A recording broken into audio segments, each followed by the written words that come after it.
Bonjour tout le monde, donc je suis Florent Baudouin, le CEO de My Private Coach, la première plateforme de conseil en ligne. Donc, bienvenue sur notre conférence sur la reconversion professionnelle post-Covid-19 en France et à l'étranger, avec Marie Roussel, coach en carrière, et Vanina Joulin, coach en expatriation. Donc le but de cette conférence, c'est vraiment de fournir des informations et des conseils pour tous ceux qui recherchent un emploi, qui souhaitent se reconvertir ou bien se réinventer donc à l'étranger.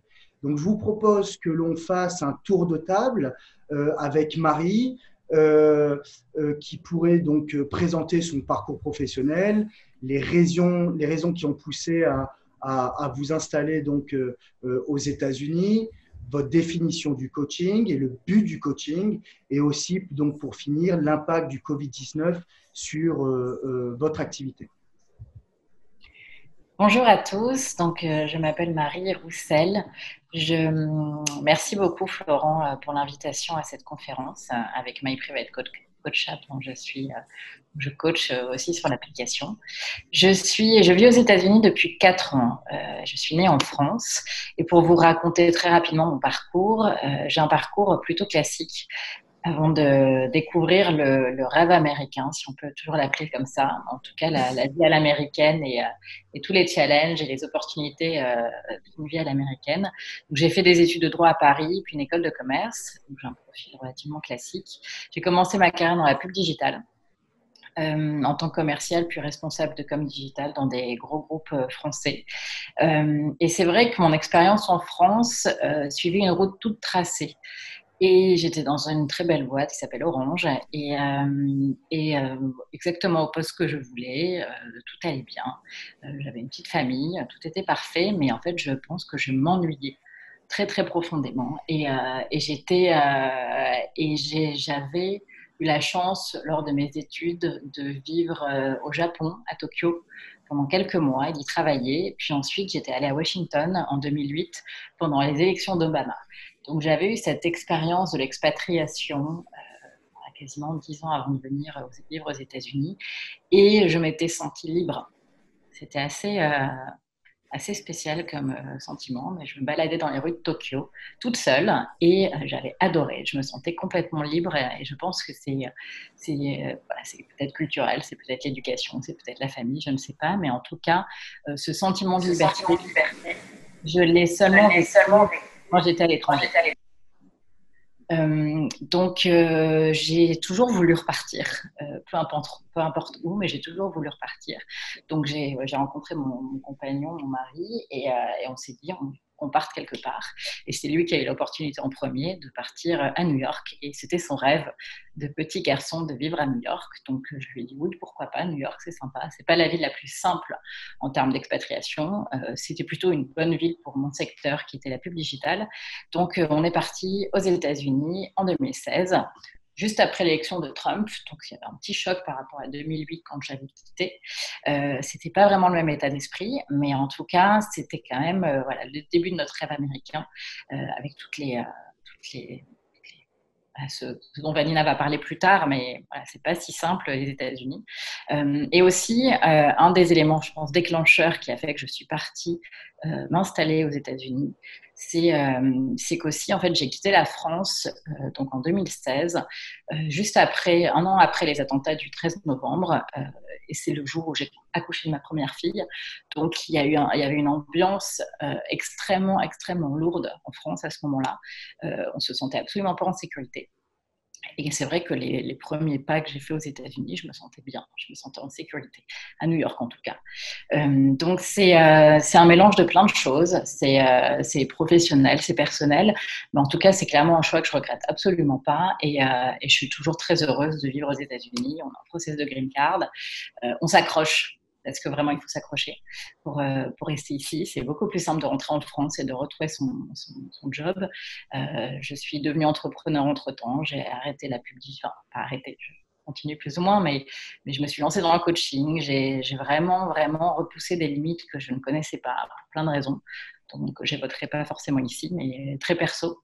Je pense qu'il faut qu'on arrive à, comme on va en parler plus tard, parfois il faut descendre très bas pour remonter. Et c'est un peu ce qui m'est arrivé. Et je regrette absolument pas ce qui s'est passé. Mais j'aimerais bien que les personnes n'aient pas besoin d'aller aussi bas pour arriver à faire ce qui leur plaît. Alors pour vous, qu'est-ce que c'est le coaching finalement? Quel est le but du coaching? Le coaching, je l'ai découvert en arrivant aux États-Unis. En fait, c'est un mélange de plusieurs choses. C'est un processus.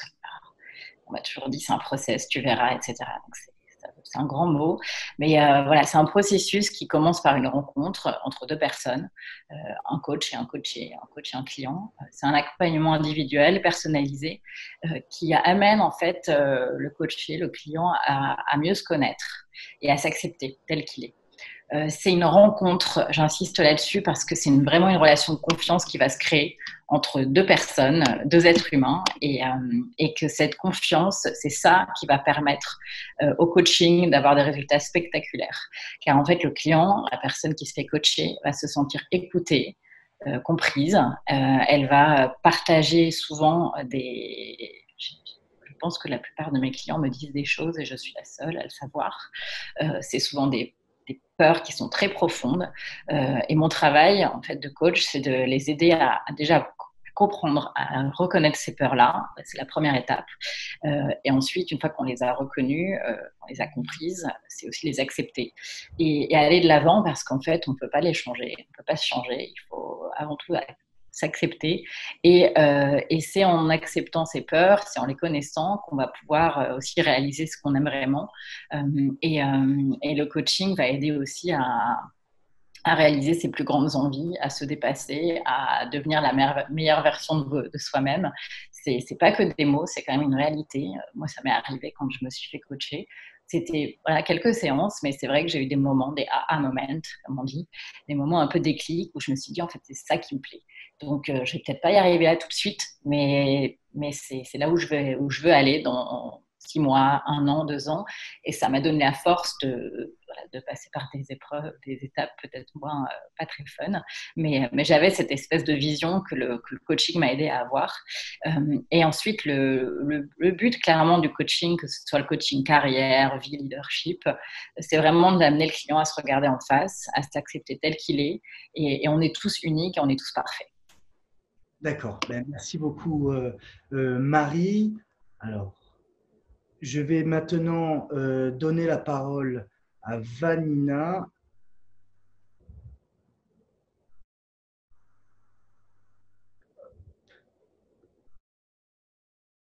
Est-ce que Vanina, tu peux remettre ton micro? Voilà, très Ouais, c'est bon.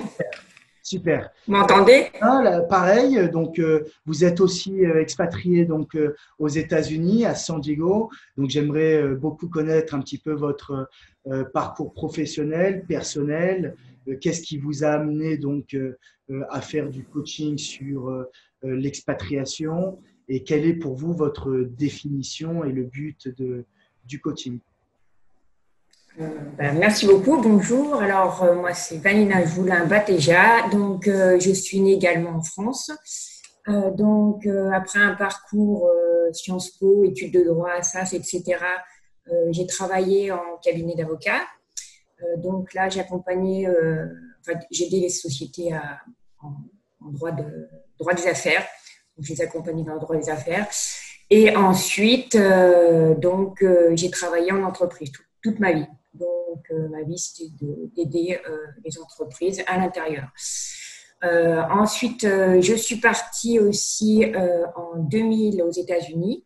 J'ai été embauchée en sales contractor et j'ai découvert que j'adorais les États-Unis. J'ai toujours aimé les États-Unis, mais là, ça a été la découverte. Donc, mon employeur a eu mon visa après une année à se battre pour obtenir un visa H1B parce que c'est compliqué à obtenir. Il y a eu la crise de 2000, il a tout perdu au stock market et je suis revenue en France. De là, j'ai dit, je ne m'arrêterai pas. Donc, je suis partie au Canada et après, je suis retournée en France, encore une fois.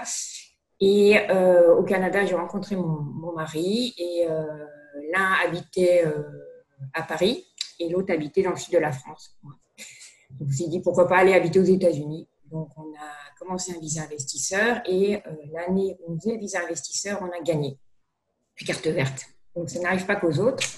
Bravo. J'ai 3 de mes clients qui ont gagné la carte verte. Donc, il faut y jouer, il faut y croire. Voilà. Donc, on s'est dit, it's meant to be. On avait 6 mois pour partir. Donc, on est parti. Donc, mon mari avait déjà une sales compagnie en Caroline du Nord. Donc, on a atterri en Caroline du Nord, ce qui est un choc culturel parce que on dit les États-Unis, mais chaque État est bien spécifique. Il faut bien comprendre que New York, la Caroline du Nord, la Floride, la Californie, le Colorado, tout ça, c'est complètement différent. Il ne faut surtout pas dire les États-Unis en globalité, surtout en matière de culture. Et donc, voilà. Donc, on a monté une première société et personnellement, je me suis montée en tant que société pour développer pour assister les entrepreneurs et les TPE, PME à s'implanter aux États-Unis. Très vite, je me suis aperçue qu'ils avaient besoin de coaching. Une entreprise en France, une grosse compagnie m'a demandé si j'acceptais de faire du coaching pour leurs entrepreneurs qu'ils envoyaient aux États-Unis, leurs managers, ou alors leurs managers américains qu'ils envoyaient en France.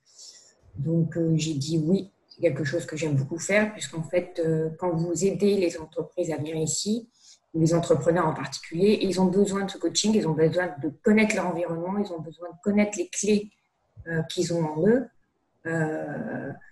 pour pouvoir mieux travailler ici. Donc j'ai commencé à développer ça depuis 2008 et ça fait 10 ans que je travaille aux États-Unis et que j'aide les entreprises à s'installer aux États-Unis. Enfin, plus que 10 ans d'ailleurs. Je pense que c'est effectivement des services qui sont essentiels pour tous les expatriés, les entrepreneurs qui désirent s'installer aux USA, mais aussi à l'étranger. Alors, petite question pour ceux qui sont coachs en expatriation.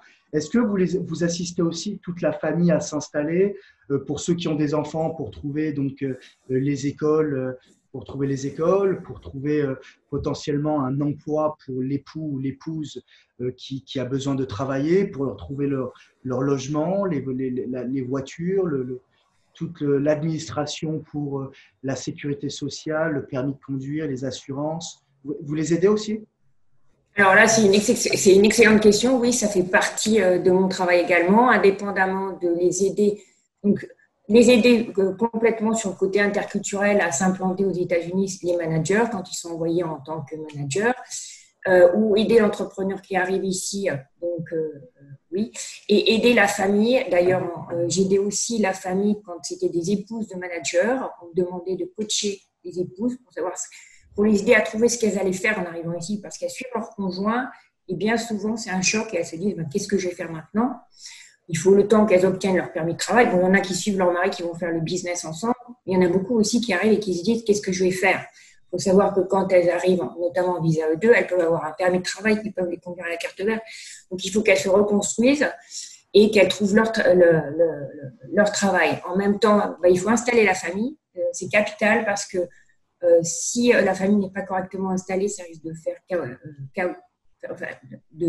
que tout le projet ne réussisse pas. Donc oui, on les aide à s'implanter, on fait des services de relocation, on va les aider à trouver que ce soit leur fonds de commerce, tous les aider pour leur fonds de commerce que pour leur relocation personnelle, en effet. D'accord. Merci beaucoup, Vanina. Alors, je vais commencer par quelques questions pour Marie, donc, qui est coach en reconversion donc, professionnelle. Pour moi, ce que je vois le plus auprès de mon entourage, auprès de ma communauté, je vois 3 types de demandes finalement actuellement. La personne qui n'a plus de travail et qui recherche donc un nouvel emploi, celui qui en a un petit peu marre de son job et qui veut totalement changer d'industrie, et celui qui désire une promotion et booster sa carrière. Donc ma première question, c'est quels sont les challenges principaux des demandeurs d'emploi d'une manière générale, et quels sont vos conseils pour améliorer leur entretien et donc le taux de réussite. Merci Florent pour cette question. En effet, dans ma pratique de coach, donc je suis coach carrière, donc je suis basée aux États-Unis. J'accompagne donc les personnes qui arrivent aux États-Unis, mais j'accompagne aussi des Français, parce que la vie fait que c'est des rencontres. Et c'est vrai que dans cette partie-là de coaching carrière pour les demandeurs d'emploi, donc déjà, dans le concret, j'ai créé un groupe à New York, donc je coach des gens des partenaires en général, des accompagnants. Je les aide j'ai un programme de coaching pour eux. Donc, en fait, ça part en tout cas, ceux qui vivent aux États-Unis, ça part souvent de refaire un peu le point sur toutes leurs compétences. J'ai fait énormément de webinaires ces dernières semaines là-dessus. Donc, on repart des compétences, donc on appelle ça des hard, soft et transferable skills. Mais c'est vraiment les compétences techniques, les compétences qui on est vraiment. Et puis, il y a aussi toutes les compétences qu'on peut transférer d'un emploi à l'autre. Donc, c'est la base. En fait, si on ne se connaît pas, on ne peut pas avoir un job qui me correspond. Donc j'insiste énormément là-dessus avec tous mes clients, que ce soit les gens à l'étranger ou les gens en France, de reprendre en fait une liste de compétences et puis de cocher si c'est de 1 à 10, est-ce qu'ils sont plutôt 1, est-ce qu'ils sont plutôt 10, et puis expliquer pourquoi. Parce que déjà, c'est beaucoup, en fait, c'est beaucoup de travail, c'est beaucoup d'introspection. J'ai des outils qui vont du bilan de compétences, où on repart de ces outils-là. J'ai des outils qui vont jusqu'au un plan de carrière aussi, parce que l'idée, c'est de pouvoir aussi se projeter un petit peu dans l'avenir. Mais en fait, la base, c'est vraiment de repartir des expériences que les personnes ont faites pour pouvoir avoir un mapping de leurs compétences, de ce qu'ils ont aimé, de ce qu'ils ont moins aimé, de ce qu'ils ont envie de continuer à faire et de ce qu'ils n'ont pas envie de faire. Et donc, une fois qu'on a ça, se dessinent pas mal de tendances, se dessinent souvent des industries ou des types de jobs. On a aussi des tests type MBTI, enfin, voilà, des tests de plus ou moins de personnalité qui permettent quand même de savoir, de donner une direction. Et c'est vrai que là, il y a quand même un gros contexte qui est celui de la crise. Et c'est vrai que jusqu'à peu, je faisais mon coaching assez individuel et j'ai commencé vraiment à faire des webinaires, des conférences depuis quelques temps parce que là, on est vraiment dans un moment extrêmement crucial et où déjà le monde du travail n'était pas forcément évident. Mais alors là, avec tous les millions de personnes qui sont au chômage, je parle aux États-Unis, mais la France aussi est concernée, et tous les secteurs d'activité qui se sont effondrés et qui ne vont pas repartir. Clairement, on a qui vont repartir, mais d'autres qui ne vont pas repartir. Donc, ça va faire quand même des milliers de personnes qui vont être sur la touche. Donc, ces personnes-là, il faut les aider. Ces personnes-là, il faut vraiment qu'elles se reconvertissent, qu'elles se réinventent, qu'elles retrouvent les ressources en elles pour prendre en fait les jobs qui seront là à ce moment-là. Et donc ensuite, il y a tout un travail d'identification des jobs et des secteurs, mais ça c'est peut-être une autre discussion. Mais ce que je vois, c'est quand même 50% des gens peuvent télétravailler. Donc voilà, si vous étiez dans des secteurs type tourisme, j'ai beaucoup d'amis qui sont dans le tourisme, dans la restauration, c'est compliqué. Donc, ça va pas, en tout cas aux États-Unis, ça réouvre pas tout de suite. Et en France, c'est quand même un peu poussif. En tout cas, la saison estivale, c'est pas gagné. Donc, qu'est-ce que vous pouvez faire ? Vous pouvez essayer de faire des choses online. C'est pas forcément évident. Vous pouvez, je connais des restaurants, même des très beaux restaurants, qui ont fait du e-commerce, en fait, qui ont livré. Mais c'est des business models qui sont complètement différents. Je connais des personnes même des personnes qui n'ont plus du tout envie de faire ce qu'elles faisaient avant, en fait. J'ai beaucoup de clients qui ont eu des révélations pendant cette crise et qui se disent je veux retrouver du sens. Mais c'est vrai que retrouver du sens, il faut savoir déjà si on peut gagner sa vie avec un métier qui a du sens. J'ai une cliente qui est rentrée en France. Elle a trouvé finalement ce qui lui plaisait, mais ça ne paye pas les factures. Donc, elle va prendre un boulot. Elle était avocate, par exemple. Elle était avocate. Et peut-être développer des opportunités dans le volontariat, des choses comme ça. Mais il faut aussi faire avec qui on est, avec ce qu'on a, et puis quand même s'adapter à la situation. Donc, on va dire que les clés pour moi, ça va être connaître ses compétences, ses skills, identifier ses qualités et ses forces. Et sur la partie entretien, je dirais juste qu'il faut se préparer. C'est tout simple. C'est se préparer, avoir préparé des questions, être clair sur ses motivations pour le job, s'être renseigné sur la société. Parce que sans préparation, le meilleur profil avec le meilleur CV, il va être recalé. Donc, il faut être professionnel, il faut être ponctuel, il faut prendre soin de son image, il faut aussi prendre soin de son réseau. Le networking aussi est clé dans l'histoire parce qu'on sait que 70% des jobs sont des jobs cachés. et que souvent des jobs qu'on voit sur LinkedIn, etc., finalement, parfois, il n'y a rien derrière. C'est juste une obligation légale de poster une offre, mais elle est déjà pourvue. Donc, c'est c'est crucial de cultiver son réseau, de le créer, de se fixer, de rencontrer une ou deux personnes nouvelles par semaine. C'était c'est des petits objectifs, mais que ce soit au sein de son entreprise. Et le remote ne va pas empêcher ça. On peut très bien caler un call avec quelqu'un qu'on ne connaît pas. Voilà, c'est des fausses barrières. Donc, voilà, il y a des points clés. Mais c'est vrai que s'il y a quelque chose à retenir, c'est vraiment, ouvrez-vous à votre réseau, aux gens que vous connaissez. Et si vous cherchez un emploi, il faut en parler. Parce que les gens, ils ne peuvent pas deviner. Et ça ne veut pas dire mettre un panneau sur LinkedIn Looking for opportunities, parce que mais il faut demander de l'aide. Parce que c'est comme ça que ça peut venir aussi. Mais alors, est-ce que quelqu'un qui a besoin d'un travail maintenant, parce que comme vous l'avez dit, on a tous des factures à payer à la fin du mois, dans un mois, dans 2 mois, il y en a qui ont une famille à nourrir. Est-ce que vous conseillez de prendre un job temporaire en attendant de trouver la bonne opportunité, ou est-ce que vous conseillez à vos clients de vraiment se concentrer pendant 30, 60 jours sur trouver le job qui va leur correspondre dans cette période-là? C'est une très bonne question, Florent. J'ai eu quelqu'un comme ça.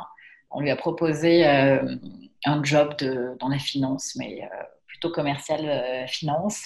Et son truc, c'est plutôt tout ce qui est conseil en développement durable, qui est aussi un peu mon dada. En fait, je lui ai posé la question. Elle m'a demandé qu'est-ce que tu en penses. Donc, je sais très bien ce que j'en pense, mais c'est pas mes affaires. Donc, je lui ai retourné la question. Et je lui ai dit pourquoi est-ce que tu as fait tout ça? Pourquoi est-ce que tu es en train de faire un MBA en développement durable?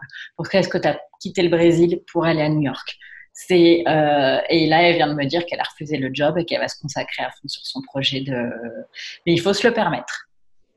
Donc, j'en parlerai un petit peu après dans la partie reconversion, mais parfois on a le choix et parfois on n'a pas le choix.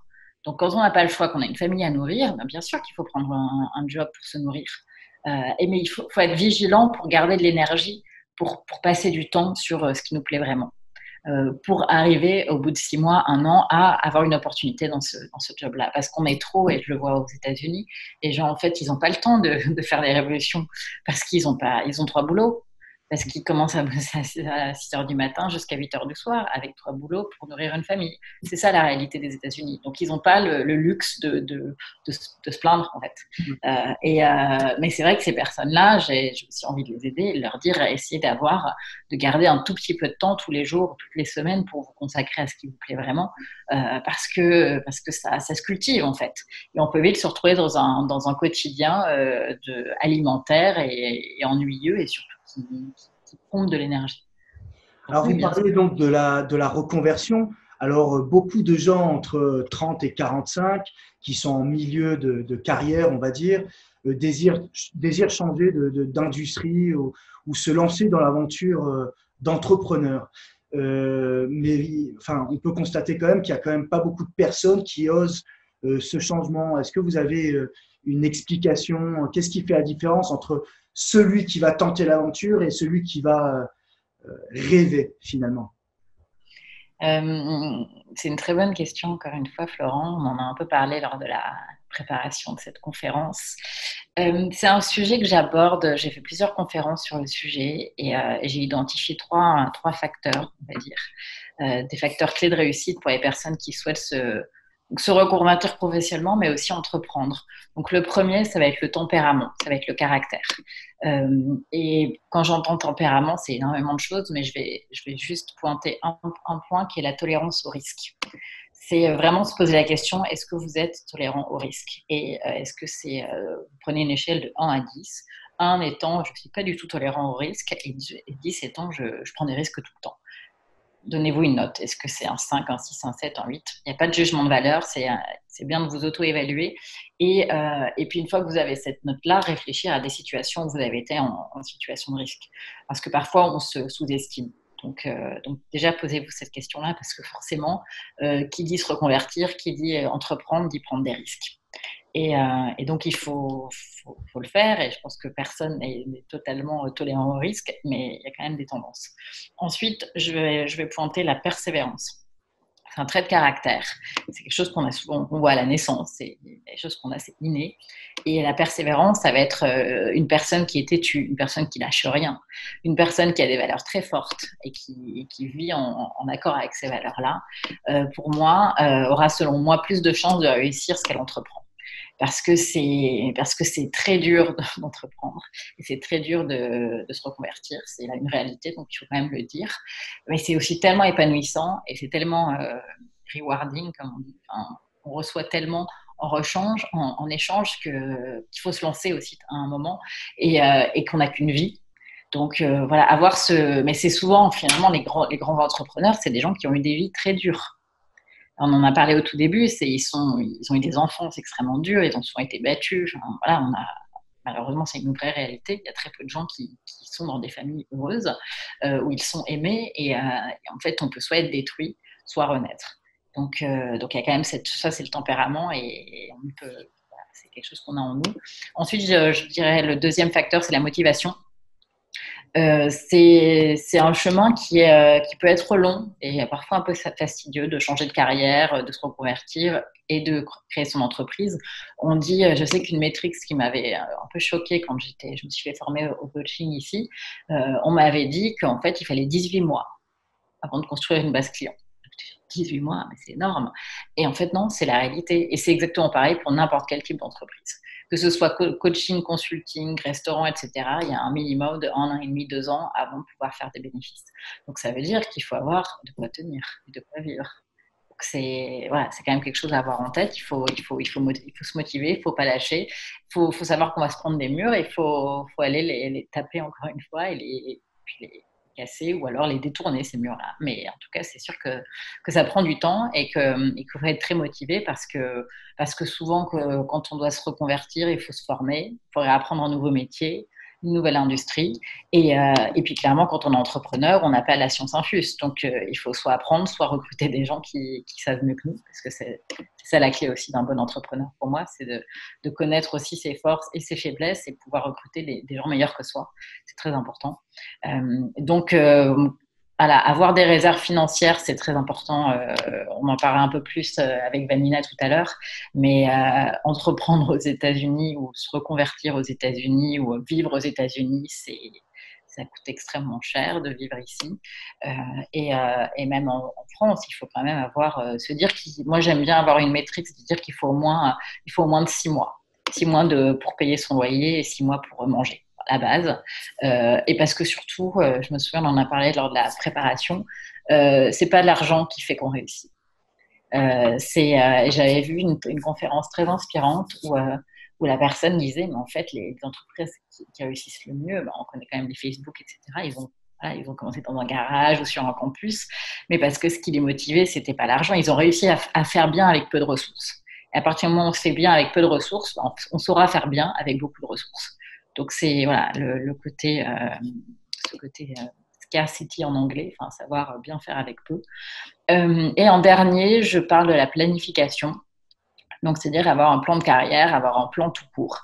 J'aide beaucoup mes clients à se projeter et à planifier. C'est ça aussi le coaching, hein, c'est vraiment c'est faire des plans. C'est en tout cas ce que j'aime bien dans ce métier-là. Et j'utilise la technique des objectifs SMART, qui est dit dans les 2 langues. Donc, SMART, c'est spécifique, S pour spécifique, M pour mesurable, A pour atteignable, R pour réaliste et T pour temporellement défini. Et parce que lorsqu'on sait précisément ce que l'on veut accomplir, on réfléchit beaucoup plus stratégiquement à la façon dont on doit mobiliser notre temps, notre énergie et nos ressources pour y parvenir. Et pour donner juste un exemple sur ce SMART Goals, quand par exemple notre objectif global c'est de trouver un nouveau boulot ou se reconvertir, je l'ai fait moi-même, mais je me souviens, j'avais commencé par faire une liste de 10 entreprises dans lesquelles j'ai envie de travailler. Donc ça, c'est extrêmement, c'est smart, c'est spécifique, c'est mesurable, c'est 10 entreprises. Il fallait que je le rende pour la semaine suivante, donc j'avais une semaine pour faire cette liste. J'avais mon tableau Excel, il fallait que j'ai les colonnes qui allaient bien, mais ça, c'était extrêmement concret. Et c'est assez faux parce que quand j'avais fait cette liste-là, je m'étais rendu compte en faisant la liste que c'est absolument pas là où j'avais envie de travailler. Donc, j'ai complètement shifté pour faire autre chose. Mais c'est vrai que c'est ce que j'indique à tous mes clients qui cherchent un emploi ou tous mes clients qui veulent se reconvertir. C'est où est-ce que vous avez envie de travailler? Faites une liste de toutes les entreprises. Et c'est beaucoup plus concret que juste j'ai envie de me reconvertir ou oui, j'aime bien le secteur de la mode je sais pas, ou de la tech. Mais chez qui tu as envie de travailler? Donc, c'est ce genre de choses que je transmets. Merci beaucoup. Alors, il y a un petit point, vous parlez donc de la tolérance risque que les gens ont et puis aussi de la prise de décision lors d'un changement de carrière ou d'un choix d'un nouvel emploi. Alors, est-ce que vous êtes d'accord avec le fait que peut-être, quitter son employeur actuel serait une des solutions afin de s'ouvrir à de nouvelles opportunités en France ou à l'étranger, ou bien pour booster sa carrière finalement. Parce que tant qu'on a un emploi, finalement, on est fermé à toute autre proposition, bien meilleure, mais peut-être que ce n'est pas en France, peut-être que c'est aux États-Unis, en Asie, en Australie. Est-ce que pour ceux qui n'arrivent pas à prendre de décision, vous pourrez leur dire peut-être que pour vous, le facteur, ça serait de quitter votre emploi afin d'être au pied du mur? Cette question me parle beaucoup parce que c'est exactement ce qui m'est arrivé. Je ne suis pas sûre que de moi-même, j'aurais quitté mon emploi. Et la vie a fait que je n'ai pas eu le choix et j'ai dû partir. Et c'était un choix quand même que j'ai fait. Mais je me suis mis dans cette situation de moi-même et j'ai pas moi-même fait madame. Enfin voilà, c'est quand même quelque chose de très symbolique à quitter son emploi pour partir. Et j'accompagne beaucoup de personnes qui ont fait ça. Mais clairement, je suis tellement heureuse de l'avoir fait en fait. Peu importe comment c'est venu, en fait. Peu importe. C'est pour ça que si vous êtes fait licencier, mais bénissez la personne qui vous a licencié parce que c'est l'opportunité de votre vie de faire quelque chose qui vous correspond. Si vous passiez les entretiens depuis des semaines et des mois et que vous n'arrivez pas à trouver ce job, mais remerciez les personnes qui vous ont refusé cet emploi parce que c'est pour une raison que vous avez refusé et c'est peut-être parce que c'est à vous de créer votre propre emploi ou c'est à vous de partir et de tenter l'aventure ailleurs.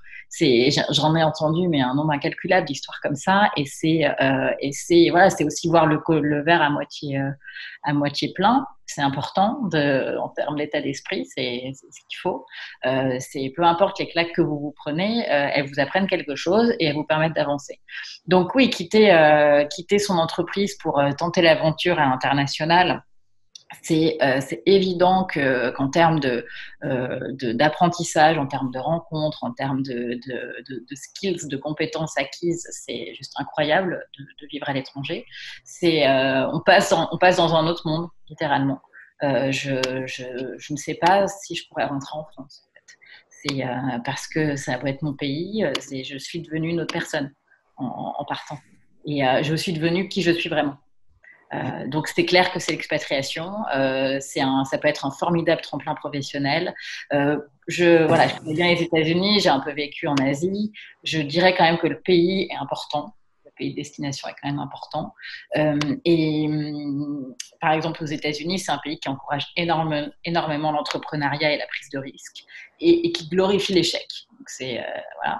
Donc c'est opposé à l'état d'esprit en France et puis sachant que ça reste un pays qui est un peu trompeur quand on vient de France, parce qu'on a l'impression qu'on les connaît bien, les Américains. Et alors, donc faut quand même faut faire ses homework. Et Vanina, on va en parler après.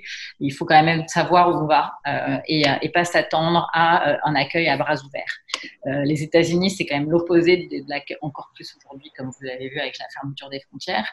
Mais il faut vraiment se battre mais du coup, c'est un côté assez excitant, adrénaline. Bah oui, on va rester, on s'accroche. Que sûrement d'autres pays n'ont peut-être pas. Je connais des personnes au Canada, c'est un peu plus simple d'aller au Canada.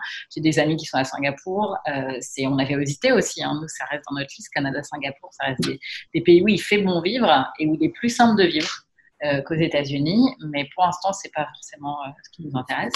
En tout cas, voilà, c'est bien d'avoir c'est génial si votre rêve c'est de vivre à New York et vous y arrivez, mais après, sachez que voilà, peu importe le pays où vous vivrez, ça reste une expérience à part entière l'expatriation.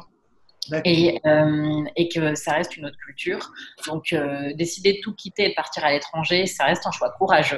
Donc, moi, je pense que tous les expatriés, c'est une catégorie de personnes qui sont plutôt courageuses, qui ont décidé de quitter, même si on se fait envoyer par son entreprise, tout frais payé, etc. Ça reste quand même, ça reste un deuil. En fait, c'est quand même quitter quelque chose pour tenter quelque chose d'autre. Donc, ça demande du courage. Et ensuite, voilà, d'expérience, j'ai jamais autant appris et j'ai jamais autant repoussé mes limites depuis que je vis aux États-Unis. Donc, c'est évident que professionnellement, je n'aurais jamais, on se parlerait pas, en fait, tout simplement, là maintenant, si j'étais pas partie aux États-Unis. Donc, j'ai ma spécificité culturelle. Je reste française, je suis fière d'être française et j'apprends tous les jours dans ce pays-là. Et justement, l'ennui que j'avais quand j'étais en France, je l'ai plus. Je n'en ai pas une seconde. Là, je bosse jour et nuit, mais voilà, c'est une autre histoire. Mais voilà, quand on décide de s'expatrier, c'est une richesse, c'est un apprentissage en continu et on ouvre les yeux. J'ai appris beaucoup de choses depuis que je vis ici. C'est une autre culture, c'est une communauté, c'est aussi des choses qui ne vont pas, hein, bien sûr. Mais voilà, je dirais bien sûr, allez-y si vous voulez tout quitter. C'est un peu le moment que jamais, hein, peut-être. Merci beaucoup Marie d'avoir partagé votre expérience et vos conseils. Donc maintenant, on parlait donc de l'expatriation, de l'aventure de l'expatriation et de l'entrepreneuriat à l'étranger. Donc Vanina, qui est coach en expatriation, est-ce que vous pouvez nous dire quelles sont les différences entre entreprendre en France et entreprendre à l'étranger, donc particulièrement donc aux USA? Est-ce qu'il y a vraiment des différences? Alors, je dirais d'abord, je vais reprendre certaines choses que Marie a dit. D'abord, pour venir aux États-Unis, il faut être courageux, il faut être positif, il faut aimer les challenges, il faut se préparer, il faut être persévérant. Il faut déjà décerner ses qualités. C'est très important, il faut savoir que c'est le pays de la liberté plus que le pays de la sécurité. C'est vraiment une clé qu'il faut comprendre. Et donc, il faut se préparer. Se préparer parce qu'en France, on a l'habitude, on va sortir de sa zone de confort. D'une part, on va sortir de sa zone de confort en termes de métier et en termes d'environnement. Donc, ça demande tout un processus. Donc, je dirais que c'est plus facile et c'est plus difficile à la fois, puisque vous allez rentrer dans un autre pays. Donc, se préparer. En plus, il va falloir évidemment obtenir son visa, parce qu'on ne vient pas travailler aux États-Unis comme ça en disant, ça y est, je déménage, je viens. Tout va bien. Non, ça ne se passe pas comme ça. Donc, il y a tout un processus. Il faut obtenir son visa. Alors, il y a plusieurs types de visas, mais en général, pour un entrepreneur, ce sera le visa investisseur. Donc, ça suppose de faire, ce qui est très bien, un business plan, de faire son étude de marché et de réfléchir au préalable où est-ce qu'on va s'implanter. Une personne qui vient s'implanter seule, on va lui demander d'avoir moins de finances qu'une personne qui vient avec toute sa famille. Ça, c'est clair, puisqu'en fait, comme disait Marie, il faut avoir des finances aussi de côté, un cash flow de 6 mois à 1 an que l'on va garder de côté au cas où, et puis pour pouvoir s'installer correctement. Après, il faut déterminer où est-ce qu'on va s'implanter. Tout dépend de l'entreprise, de l'industrie, mais aussi tout dépend de si vous venez seul ou en famille. Si vous êtes une start-up et vous êtes des jeunes et que vous voulez venir dans la baie à San Francisco, oui, allez-y, c'est très bien. Si vous êtes une famille avec des revenus moyens, vous serez peut-être mieux en Floride. Il y a beaucoup, beaucoup d'opportunités. Après, si vous aimez pas trop la ville, n'allez pas à New York. Si vous aimez la ville et c'est ce qui vous fait vivre, regardez les opportunités à New York. Les États-Unis, c'est pas un État, c'est plein d'États, c'est 50 États. Chaque État a ses spécificités, chaque État a ses façons de gérer, non seulement, enfin, de se gérer. Les gens sont différents, les méthodes de travail sont complètement différentes. Donc, il faut comprendre tout ce pays, il faut le comprendre. Et c'est là où un coach devient important parce que nous, on a toute cette connaissance. Quand on arrive de France, on se dit on les connaît, les Américains. C'est fou. Un Américain, c'est pas un Français. Un Français, c'est pas un Américain. Les deux sont extraordinaires. Il y a beaucoup de choses à apprendre dans les deux. Mais l'un et l'autre n'ont rien à voir. Le français va privilégier la sécurité, l'américain va privilégier la liberté. C'est deux concepts complètement, deux mentalités totalement différentes, ce qui fait que leur vision, leur perception des choses est totalement différente. Donc tout ça, ça demande à se préparer. Une fois qu'on a compris, qu'on s'est fait coacher, qu'on a préparé son business plan, qu'on a pris les personnes pour se faire accompagner, parce que c'est pareil, il va falloir monter sa société, etc. Tout ça, c'est des étapes, c'est tout un process, comme disait Marie. Une fois qu'on a compris tout ce processus, je fais le business plan, je monte ma société, je vois où je vais m'installer, je regarde où je vais installer ma famille, je regarde quelles écoles, je regarde où je vais trouver mon logement. Parce que les écoles vous allez trouver un logement en fonction de votre école. C'est pas comme en France. Enfin, c'est des petits détails, mais c'est des gros détails dans la vie après pour s'installer. Puisque si vous installez pas correctement votre famille, vous n'allez pas pouvoir continuer. Donc tout ça, vous préparez. Après, une fois, vous montez votre société. Et si vous avez ces qualités de persévérance, vous allez réussir. Et en général, vous allez réussir beaucoup plus vite. Pourquoi ? Parce que ici, aux États-Unis, en général, vous avez quand même beaucoup moins d'administration en général. Et ensuite, au niveau du marché du travail, c'est extraordinaire. Les gens sont très souples. Donc, vous pouvez les embaucher et les débaucher très rapidement. Mais ça me fait toujours sourire quand on dit ça, c'est vrai. Quand vous embauchez des gens qui ont de la valeur, vous voulez les garder. Donc, vous allez les payer et vous allez les motiver. Donc, il va falloir apprendre à travailler avec les Américains. Il faut les motiver, il faut leur donner du feedback, il faut les remercier. Parce que les bonnes recrues, vous verrez, c'est pas si facile à obtenir. Il faut les garder, il faut les former. Donc tout ça, c'est très important. Par contre, les mauvaises recrues, c'est vrai que vous allez pouvoir leur dire au revoir assez rapidement, très rapidement, puisque le droit du travail est très simplifié. Alors, donc là, on parle donc de la réinvention à l'étranger, à l'expatriation. Donc là, on a vu toutes les étapes par lesquelles nous devons passer avant de s'installer à l'étranger. Donc, ça fait maintenant plus de 10 ans que vous assistez les expatriés d'une manière générale aux États-Unis.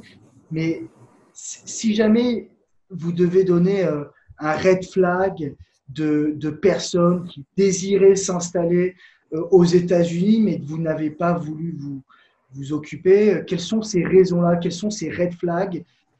C'est les raisons pour lesquelles vous allez déconseiller à la personne de partir comme ça. C'est une excellente question. Alors, vraiment excellente question. Il y a plusieurs red flags. Il y a des red flags au niveau du tempérament. Si la personne a besoin de sécurité, de savoir que s'il y a un problème, le gouvernement va la prendre en charge, typiquement, il ne faut pas venir aux États-Unis, c'est raté, quoi.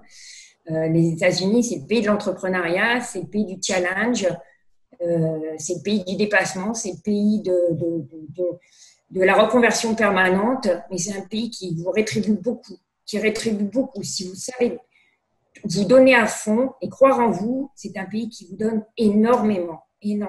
Alors, je dirais que la personne qui cherche la sécurité, ce n'est pas le pays où il faut aller.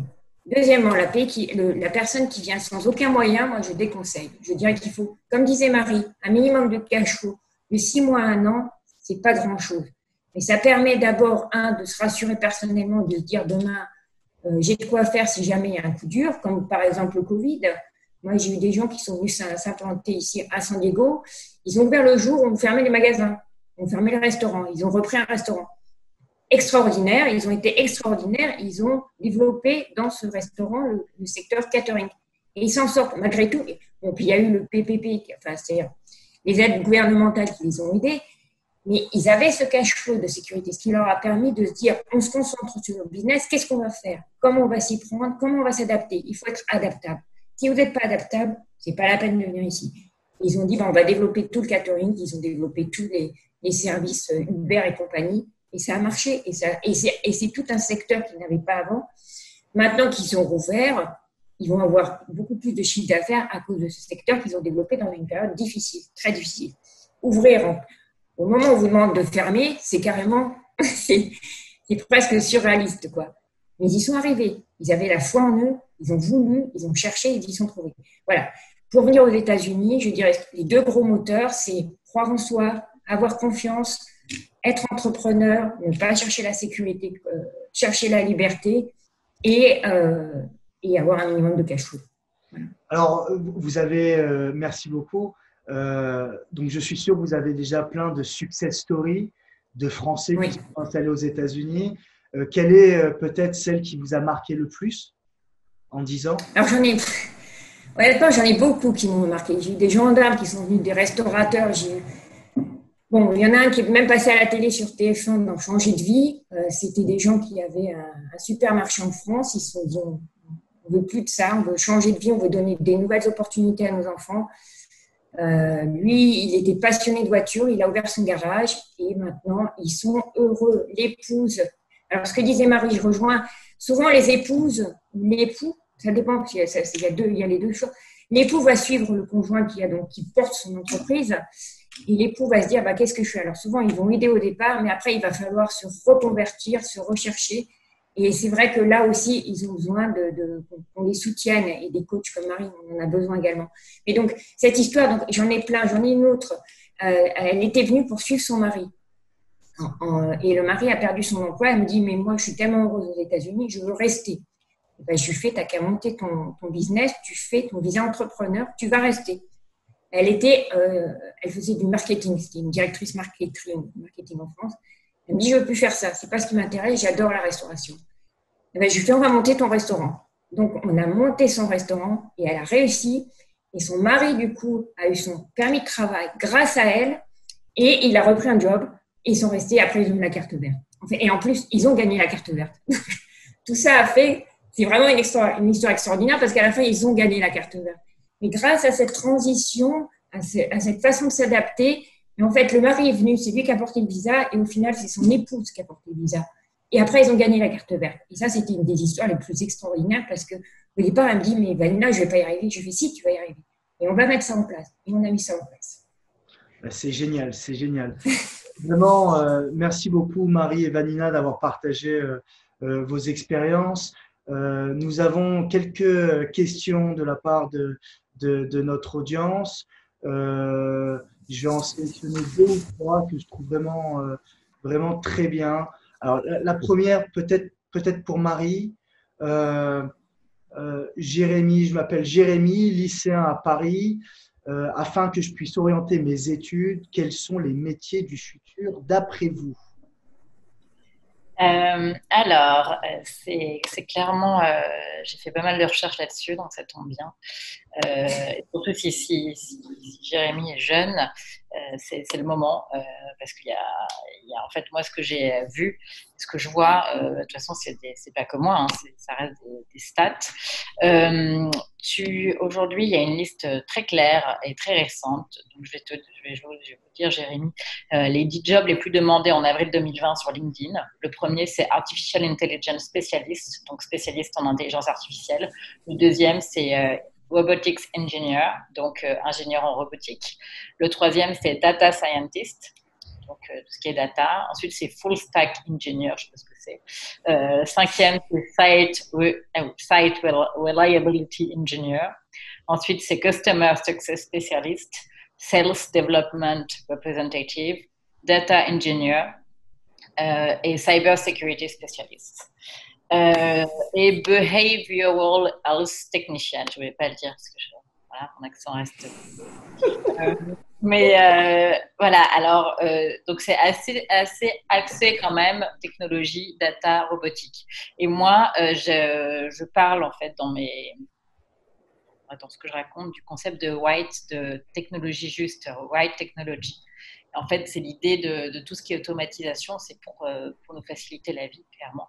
On n'a pas la même vie aujourd'hui il y a 30 ans, mais c'est grâce notamment à la technologie, à la robotique, etc. Donc, il ne faut pas non plus diaboliser tout ça, c'est très bien. Mais ça va quand même remplacer 30% des jobs d'ici 10 ans, d'ici 2030. C'est des stats de McKinsey. Donc d'ici 2030, il y a 30% des jobs aux États-Unis, en Chine, qui vont être remplacés par des robots. Donc ça veut dire que si vous êtes remplaçable par un robot, il va falloir réfléchir à soit accompagner ce robot, soit faire quelque chose d'autre que le robot ne peut pas faire. Donc, vous avez la liste des jobs aujourd'hui. Donc, si vous êtes lycéen, c'est pas forcément tout de suite que vous allez travailler dans quelques années. Formez-vous si ça vous plaît à tout ce qui est voilà, data, automation, intelligence artificielle.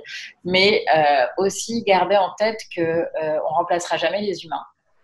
Donc, si vous êtes bon en vente, allez-y, parce que la vente, vous pourrez en faire partout dans le monde et surtout aux États-Unis. Ils sont très, très, très bons, les Américains. C'est clair que moi, j'étais dans la vente en France, c'est un autre niveau ici. Mais derrière, moi, j'ai trouvé qu'il manquait un peu de relation client. Enfin, tu vends et puis tu passes à autre chose. Alors que voilà, l'approche que j'avais en vente, c'était je vendais et puis ça devenait mes amis, les contacts et on se reparlait 10 ans après. Donc mais clairement, un des skills qui est tout ce qui est vente, communication, capacité d'analyse, ça vous le retrouvez dans la vente et dans les customer success spécialistes. Donc dans tous ceux que j'ai cités, il y en a 2 qui n'ont pas de hard skills, c'est ces 2-là, customer success et sales, mais sinon tout le reste, ça reste quand même que des compétences techniques qui s'apprennent en fait. Parce qu'en fait, on peut tout s'apprendre. Rien n'est impossible. C'est que des limites et des pensées limitantes. Donc, vous êtes capable, si ça vous plaît, d'apprendre J'ai des amis qui font des robots et c'est génial. Donc, si c'est votre passion, allez-y parce qu'il y a quand même des choses à faire. Donc, voilà, j'espère que j'ai répondu à votre question, Jérémy. Merci Marie. La prochaine question, peut-être, elle sera pour Vanina, Natacha et Quentin. Nous souhaitons venir aux USA en tant qu'investisseurs. Est-ce le bon moment avec le Covid? Quel type de visa peut-on demander et quel timing? Oui, alors ça, c'est une bonne question. C'est une question que j'ai reçue. Alors, il faut savoir que même si pour l'instant, d'ailleurs, les rendez-vous sont à l'ambassade, au consulat, pardon, les rendez-vous reprennent et qu'on ne peut pas tout de suite venir aux États-Unis, c'est vrai que c'est un dossier qui se prépare. Je disais, c'est comme une licence, il faut au moins 9 mois pour préparer le dossier. Donc, je dirais que oui, c'est le bon moment en termes de timing pour commencer à y penser, à y réfléchir, à choisir donc les bons partenaires, les conseils, à monter son dossier, que ce soit le business plan, choisir l'endroit où on veut se localiser, chercher éventuellement des business à reprendre, des partenaires. Donc, c'est vraiment, je dirais que c'est vraiment le bon moment. Au niveau des types de visas, on sait que le visa H1B maintenant est difficile. C'était déjà très difficile à obtenir, mais maintenant c'est encore plus difficile. Donc, le visa le plus prôné en ce moment, c'est évidemment le visa investisseur, puisque c'est un visa qui ne serait pas touché, contrairement à d'autres visas.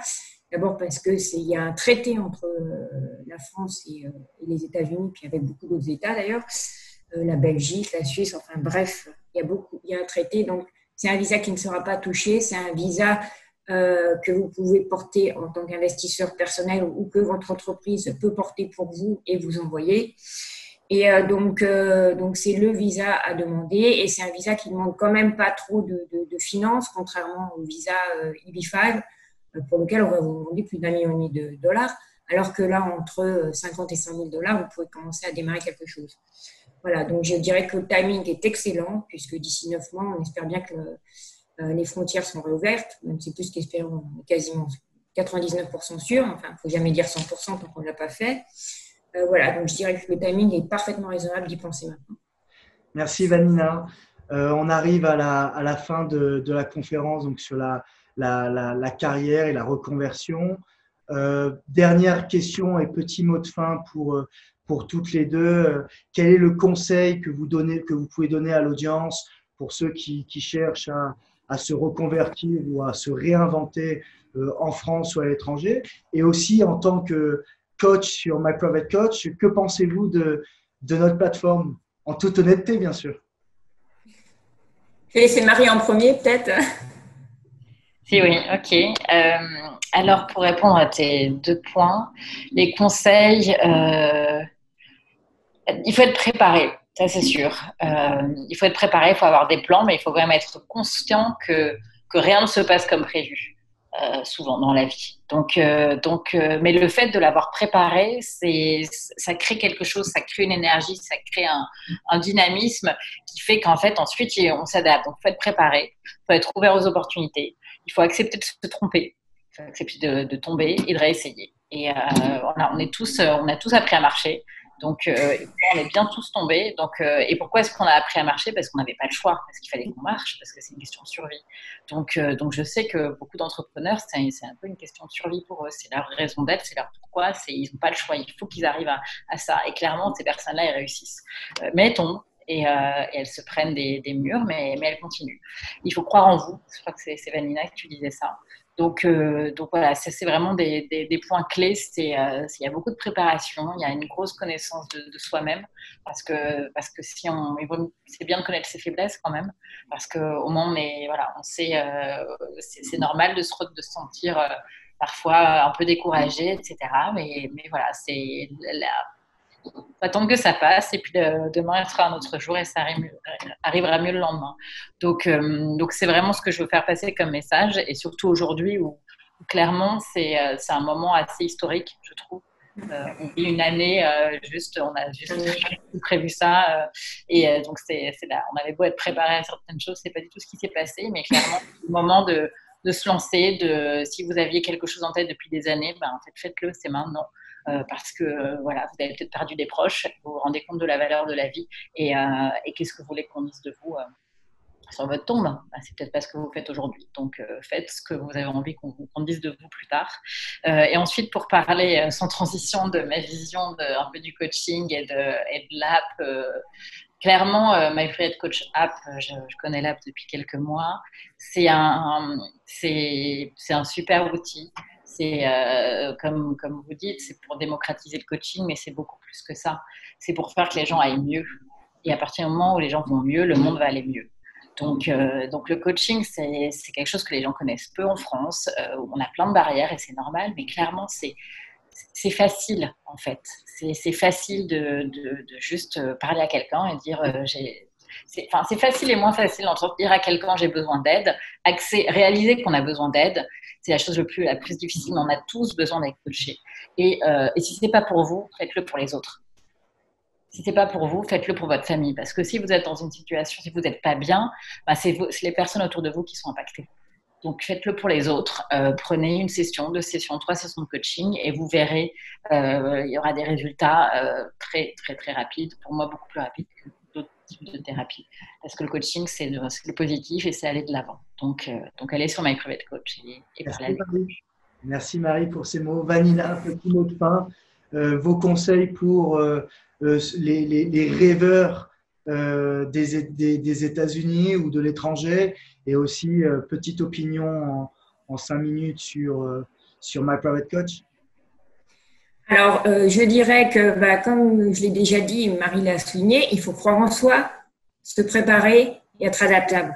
Puisque le plan, il faut le faire, mais comme j'expliquais dernièrement avec mes clients, là, il faut s'adapter à toutes les situations parce qu'on ne sait jamais demain qu'est-ce qui peut se passer. Donc, croire en soi, s'adapter et planifier. Voilà, je dirais les 3 choses pour pouvoir réussir, mais que ce soit même ici ou en France, dans n'importe quel changement de vie, il faut faire ça. Il faut quand même se poser, croire en soi, voilà, et s'adapter. Deuxièmement, pour l'app, je l'ai découvert aussi il n'y a pas si longtemps. Je trouve que c'est une app, que c'est quelque chose d'extraordinaire. Personnellement, j'ai été tout de suite enthousiasmée quand je l'ai vue. Donc, je pense que non seulement ça va permettre aux gens de se faire coacher par des gens qui sont très professionnels, ils auront accès à tout un panel de coachs auxquels ils n'auraient pas eu accès. Donc, c'est mieux que de la démocratisation parce que c'est de la démocratisation avec des gens de haute qualité et les gens vont se sentir en confiance. Ça va non seulement les permettre d'aller mieux, mais je dirais plus que ça, c'est d'aller mieux pour aider mieux leur famille, mais aussi mieux travailler et donc mieux gérer aussi les gens au travail. Donc, je dirais que cette plateforme, ça peut être vraiment un outil clé pour tout le monde, que ce soit pour le particulier, pour les entreprises. Je dirais bravo. Voilà. Merci Vanina, merci Marie d'avoir participé à cette conférence. C'était vraiment super. Merci à tous ceux qui nous ont suivis. N'hésitez pas à nous envoyer un email si jamais vous avez des questions ou si jamais vous voulez revoir le replay. Et n'hésitez surtout pas à télécharger l'application My Private Coach pour retrouver Marie et Vanina sur notre application My Private Coach sur l'App Store ou le Google Play. Voilà. Voilà, j'espère que ça a plu à tout le monde. Merci à toutes les deux encore et je vous souhaite une bonne fin de journée.